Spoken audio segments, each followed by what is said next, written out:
Hi friends, welcome to my channel. ఇప్పుడైతే మనం బీరకాయ పప్పు ఎలా చేసుకోవాలో చూద్దాం.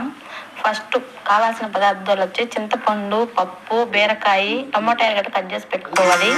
తర్వాత ఒకదాని తర్వాత ఒకటి కుక్కర్లో వేసుకొని పసుపు కొంచెం వేసుకొని వాటర్ తగినంత పోసుకొని కుక్కర్లో పెట్టి 3 విజిల్స్ వచ్చేంత వరకు వెయిట్ చేయాలి. 3 విజిల్స్ వచ్చిన తర్వాత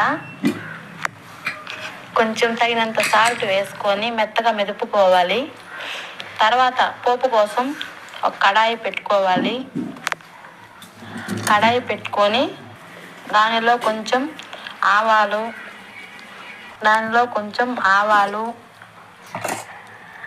జీలకర్ర,